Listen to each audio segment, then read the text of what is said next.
What's up guys, Bonnie here with another Raid Shadow Legends video. Today we're talking about Astranyx the Dark Fae on the Hard Doom Tower, and I've been trying to come up with an auto team that is one, fast, secondly, accessible, so like no legendaries. So there's a few different options, but I found out a few important things between the test server and the live server. Certain champions I can use almost as is to complete this on auto on the 120, but for level 40, it's very different. I'm almost too strong and then it never works on auto, so I almost have to scale it down. I would have to actually remove some gear. So it all comes down to the proper speed tuning, but also just how hard your champions are hitting. So I'm going to go over a few different builds that I've come up with so far so that you guys have a working model moving forward. All that said, let's get right to it.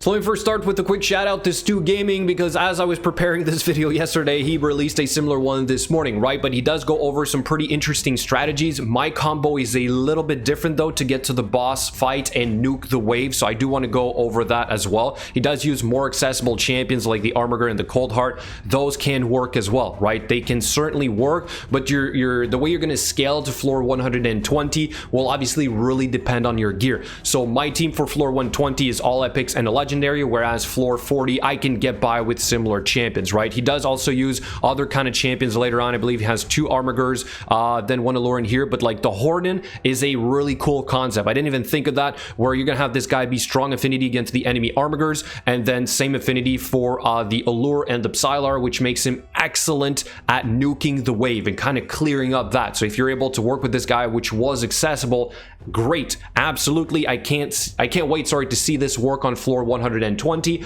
But now let's go over some of the teams that I've tried out so far. So on hard 120, this is the team that I use to do full auto, all right? What I like about this team is that all these champions are built for something else. I didn't exactly re-gear for any of this. They're sort of already strong enough to clear the waves at just the right speed so that the skills line up perfectly for the boss fight. One of the Allures is in an immunity set, which is for the Fire Knight 25. The Krila and the Ferokin, both allies join attack, are for my clan boss builds. Then we have Deacon for the arena, also in immunity. And we have the second Allure, which is kind of just there for the crypt. She's in lifesteal, although it doesn't really matter lifesteal for this at all, right? You're not supposed to take too much damage, but they're all strong-ish enough so that we clear the waves relatively fast. And I didn't get it perfect to a point where my combo should be what you're about to see right here: turn meter reduction and AoE decrease defense from Deacon into the A2 from Allure. Okay, that's sort of what I want to do, because that will give me an AoE sleep across the board,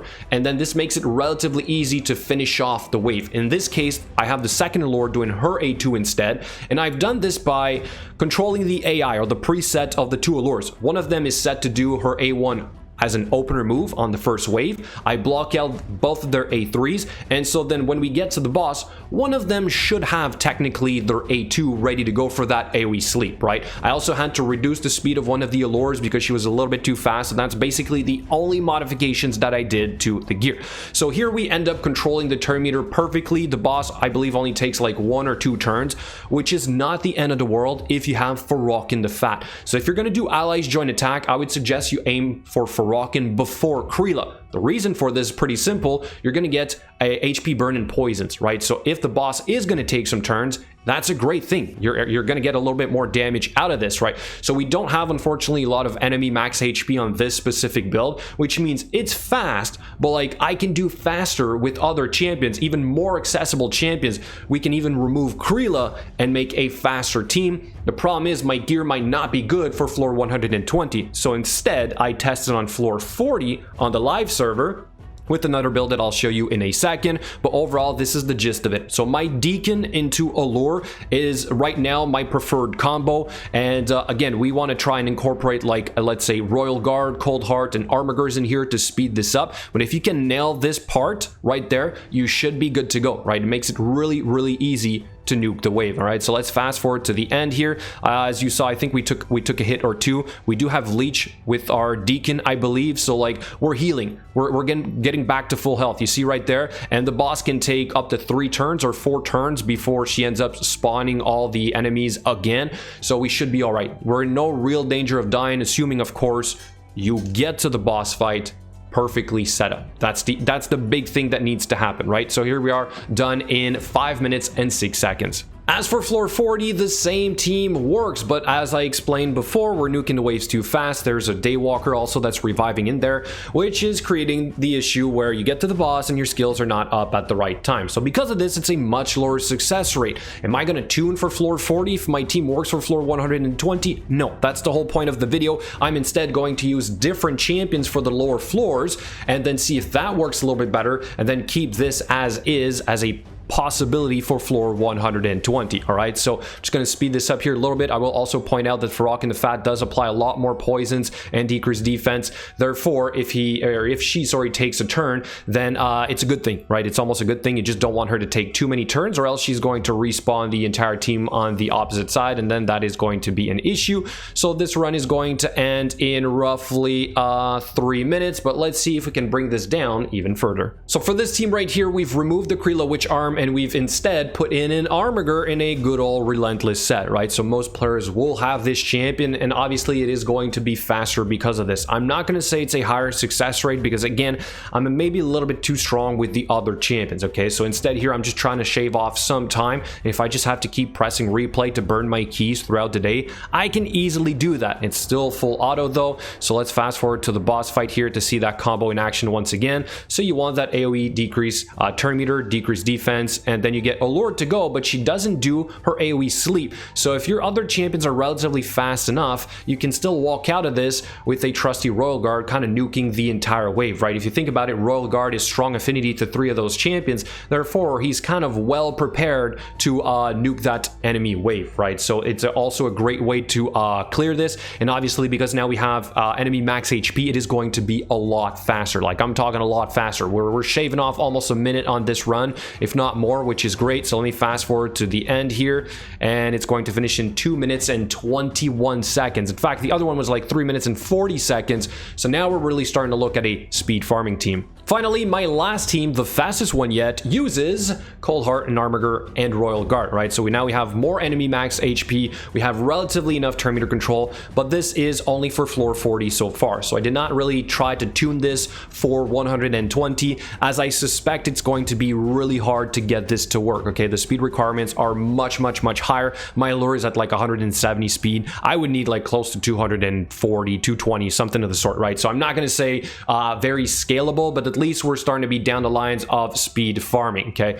The combo is the same. Like I said, you want that Deacon and that Allure in the beginning, and then with the Royal Guard kind of nuking the wave is perfect. It's clutch for this, and then you hope for good hits here from your champions, but also the enemy max HP, which is capping out at 10%. So you want to put probably War Master on most of these champions, which I think I do, except Deacon. He doesn't have War Master, so this could be even faster. I also think at some point I don't get a crit like right there from my Royal Guard, because he doesn't need 100% crit for the other things that I use him for, right? So anyway, I could tune for this to be even better. I'm pretty sure we could be under the 2-minute mark, but for the time being, I'm going to call this one the 2-minute team to speed farm Astranyx hard floor 40. I'm not going to say this is my end game team, because the one that I showed you in the beginning I know works for floor 120. Of course, we can play around with other champions like Septimus and things of the sort, Ninja perhaps as well, but for now this is at least a working model for you guys to start building upon, for you to work your way up into speed farming this boss. So now let's go check out their gear, starting with Krila Witch Arm, which is still in a reflex set because of the way I use her against the clan boss. So here are the total stats. I'm not going to spend too much time here. You've seen this multiple times before. All the skills are done. And then for the masteries, we have War Master for the tier 6. Next up, let's do our Farokin, or no, let's start with the magic champions. So we're going to do our Allures 1 and 2, right? So Allure 1, in the immunity set, I only swapped out her chest piece for something that has a little bit less speed, just so that I'm somewhat right under the Deacon, right? So at 271, this is good enough. And then the other one is right here, the Deacon, right? So he's at 271 as well. Actually, they're both equal, but because the base speed is lower on Allure, Deacon will end up going before, okay? The second one is in lifesteal. Again, this is just for the crypt. So here are the overall stats. She doesn't hit as hard, and and then all the skills are not done on the first one. The masteries are, but for the second one, the masteries and the skills are fully done. Again, this is for Fire Knight 25, so this one is for Fire Knight 25. Okay, then we have Farokian, also in a reflex set like Krila, geared for the clan boss. I've shown this multiple times before. All of his skills are done as well. Masteries, War Master for the tier 6. Pretty straightforward. Then we're going to do the fast Royal Guard, again Fire Knight 25. He is in a Savage set, and then we have the total stats right here, 204. He needs a little bit more. Actually, I'm short of about 5 speed on this guy, which I need to glyph. Then the rest of the stats are okay-ish. Accuracy is too low. If I would want to use this guy for floor 120, I need to push this above 320 accuracy for it to somewhat work. Okay, all the skills are done. Masteries, War Master for the tier 6. Then our Deacon, we kind of covered him real quick, but here are the rest of his things. We've got the Masteries, so he doesn't have War Master. Finally, let's do our Cold Heart. She has this right here, Savage Gear. She's being used against the Fire Knight 20 and the Spider 25. Okay, so this is why I have her this way. Relatively good amount of accuracy for it to work on floor 120, but again, I don't think I'll get to that. We'll see. War Master for the tier 6. And finally, we have a Trusty Armiger in a good old Relentless set. He is a little bit low on accuracy, of course, so again, I don't think it would work for floor 120 as is. Way too slow as well, so I would need to optimize this. The skills are obviously all done. We have a Helm Smasher apparently for the tier 6, so yeah, I would need to switch this to War Master. It would be a little bit better. All right, so overall, that's it. Those are the champions that I used so far to speed farm the Astranyx, the Dark Fae. Again, I will revise this eventually. I will come up with a probably more consistent team, but this is sort of my fastest so far, even on floor 40, which is the original team that I showed you guys for floor 120. Thank you so much for watching, and I will see you guys in the next video.